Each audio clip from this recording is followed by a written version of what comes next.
New year వచ్చింది 2026 లో అడుగు పెట్టామా అయితే ప్రతి ఒక్కరూ ఫస్ట్ చేసే పని టెంపుల్స్ కి వెళ్ళడం. ఈ టెంపుల్స్ లో భాగంగా మీ అందరికీ తెలియని విషయం ఏంటంటే 13 ఇయర్స్ చరిత్ర కలిగిన ఒక హిడెన్ టెంపుల్ గురించి తెలుసుకుందామా? అయితే రీల్ స్కిప్ చేయకుండా ఎండ్ వరకు చూసేయండి. మన వైజాగ్ లో ప్రకృతి వనంలో ఒక బ్యూటిఫుల్ టెంపుల్ ఉంది.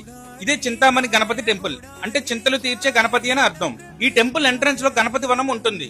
32 రకాల గణపతి విగ్రహాలు మనకి దర్శనమిస్తాయి. ప్రతి విగ్రహం కింద గణపతి వివరాలు చూడొచ్చు. ఈ టెంపుల్ లో మరో ప్రత్యేకత ఏంటంటే మన రాశి ఫలాలు, నక్షత్రాలు, రాశి వృక్షాలు, రాశి దేవతలు అన్ని కూడా ఒకే చోట ఉంటాయి. ఎవరు నక్షత్రాలు బట్టి వాళ్ళ రాశి ఫలాల దగ్గర కూడా పూజ చేసుకోవచ్చు. ఇక్కడ చెప్పుకోవాల్సిన విషయం ఏంటంటే రుద్రాక్ష చెట్లు కూడా ఉన్నాయి.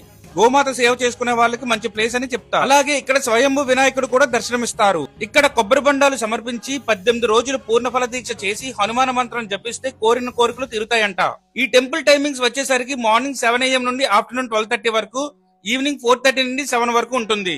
ఇంతకీ ఎగ్జాక్ట్ లొకేషన్ చెప్తా. గాజువాక నుండి అనకాపల్లి వెళ్లే దారిలో లంకెలపాలెం సిగ్నల్ క్రాస్ అయ్యాక 2 కిలోమీటర్స్ వెళ్తే రైట్ సైడ్ లో ఉంటుంది ఈ టెంపుల్. మరెన్నో ఇలాంటి కంటెంట్ వీడియోస్ కోసం ప్లీజ్ ఫాలో మై ఛానల్. నేను నా గమ్యం. Thank you all.